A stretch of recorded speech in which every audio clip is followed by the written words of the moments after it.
జై భారత్ అయోధ్య రాజ్యాలు తోటి భారతీయులందరికీ నమస్కారాలు తెలియజేస్తూ మిత్రులారా, మనం ఒక మంచి విషయం మీ ముందు ఉంచడానికి నేను రావటం జరిగింది. ఈ వీడియో 10 మందికి షేర్ చేయాలి, సబ్స్క్రైబ్ చేయండి దయచేసి. ఇలాంటి విషయాలు ప్రజలకు తెలియవలసినటువంటి అవసరం ఉందని చెప్పేసి మరీ మిమ్మల్ని అందరినీ కోరుతున్నాను. ఏంటి విషయం అంటే, రాజీవ్ గాంధీ ఇటీవల అమెరికా పోయి అమెరికాలో తెలుగుని చిన్నచూపు చూస్తున్నారు. భారతీయ జనతా పార్టీ కానివ్వండి, మోదీ గారు కానివ్వండి, లేకపోతే సంఘం వాళ్ళు కానివ్వండి, తెలుగుని చిన్నచూపు చూస్తారు.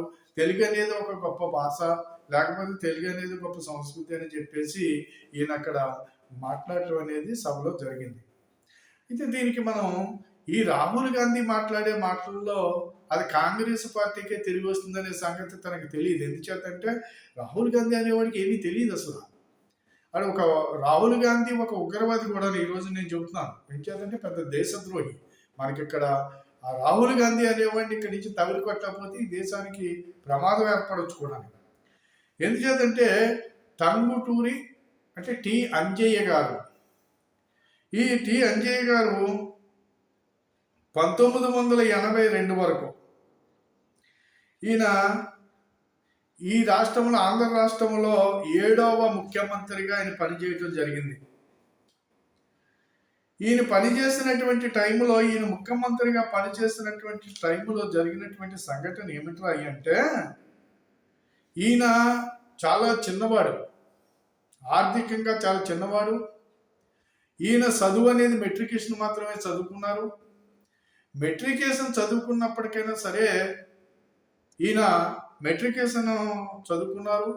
హైదరాబాద్లో స్థిరపడి మెట్రికేషన్ చదువుకుని మెదక్ జిల్లా రామాయపేట నుంచి ఈయన ఒక ఎమ్మెల్యేగా ఎన్నికవటం కూడా జరిగింది కాంగ్రెస్ పార్టీ నుండి.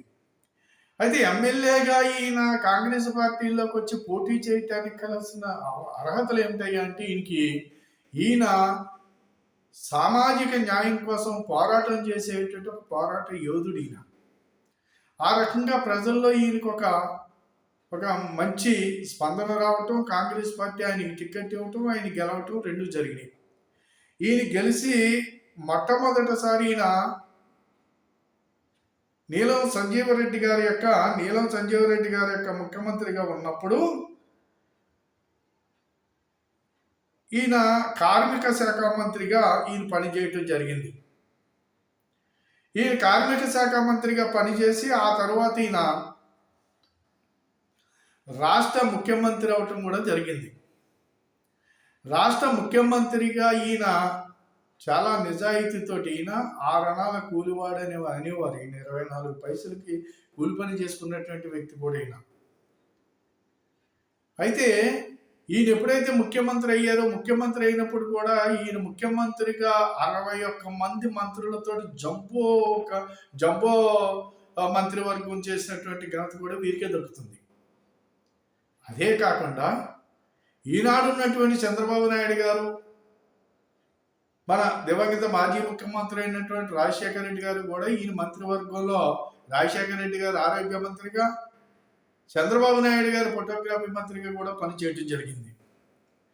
ఈయన పోతే పదవి ఎన్నాళ్ళు ఉందయ్యా, ఈ పదవి ఎన్నాళ్ళు ఉంది అంటే 16 నెలలు మాత్రమే ఈయనకి పదవి ఉన్నది. దీనికి కారణం ఏంట్రా అంటే, ఈ పదవి పోవటానికి ప్రధాన కారణం ఏమిట్రా అంటే, ఈయన తెలుగువాడవటం కారణంగా. తెలుగువాడవటానికి ఆనాడు ఉన్నటువంటి 1982 ఆ టైంలో రాజీవ్ గాంధీకి ఎలాంటి పదవులు లేవు. రాజీవ్ గాంధీ యొక్క హైదరాబాద్కి ఒక ప్రైవేట్ కార్యక్రమంలో పాల్గొనడానికి ఆయన హైదరాబాద్ రావటం జరిగింది. హైదరాబాద్ బేగంపేట విమానాశ్రమంలో ఆయన దిగటం జరిగింది. ఈ అంజయ్ గారి పాపం అత్యుత్సాహంతో విపరీతమైనటువంటి ఏర్పాట్లు చేసేసి భారీ ఎత్తున నాయకులతోటి, జనంతోటి వెళ్ళి ఆయనకి ఘనంగా స్వాగతం పలుకుతాడు. ఆయన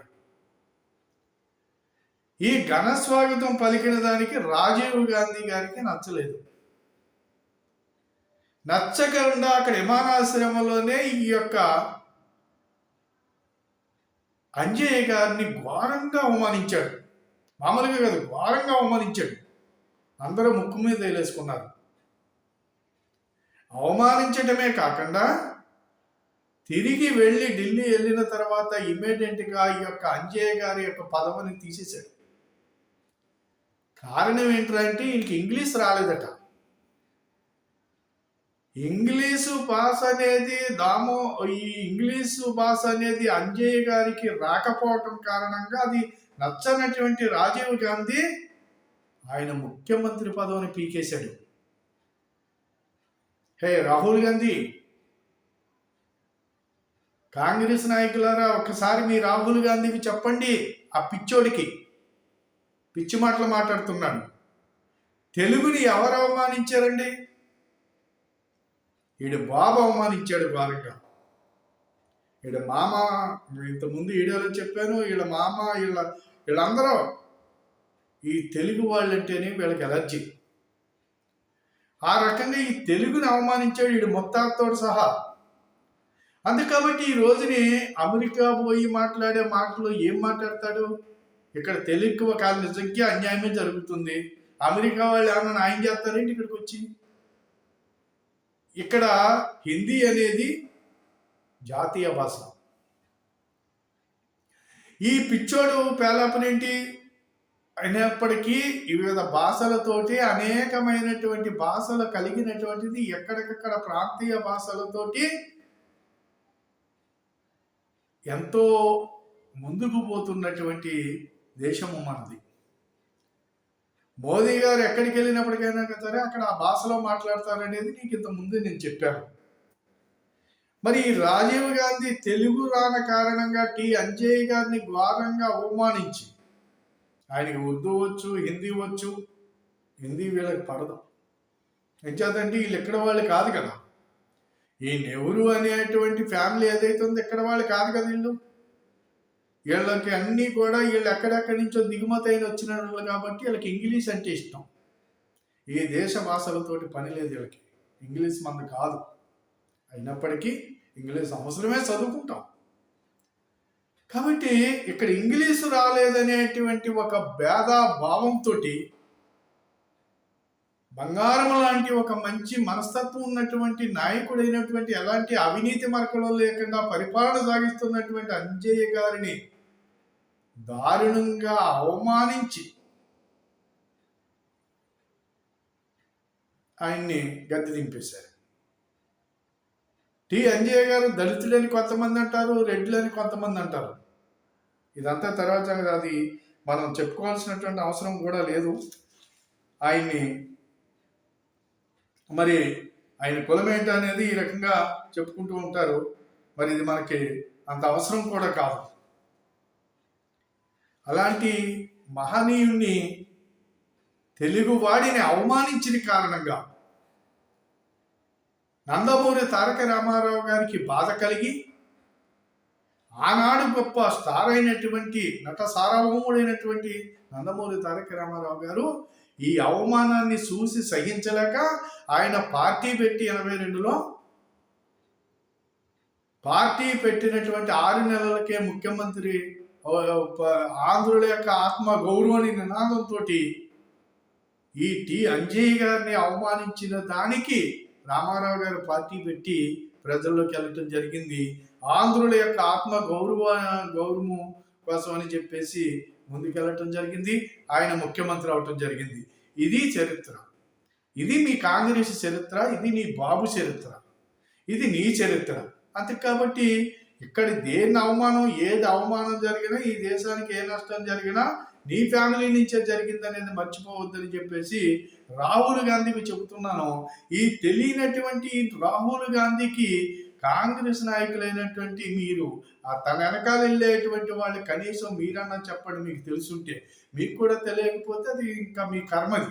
అంతేగాని దేశ చరిత్రల గురించి మీ దగ్గర నేర్చుకోవాల్సినటువంటి అవసరం ఎవరికీ లేదనేది మాత్రం మర్చిపోవద్దని చెప్తున్నాను. దయచేసి మిత్రులారా, ఈ వీడియో ఒకసారి పరిశీలించండి, తెలుసుకోండి. మీరందరూ కూడా సబ్స్క్రైబ్ చేసి 10 మందికి షేర్ చేయండి, ఈ సమాచారాన్ని పంపించండి అని చెప్పి కోరుతూ సెలవు తీసుకుంటున్నాను. జై భారత్, జై హింద్.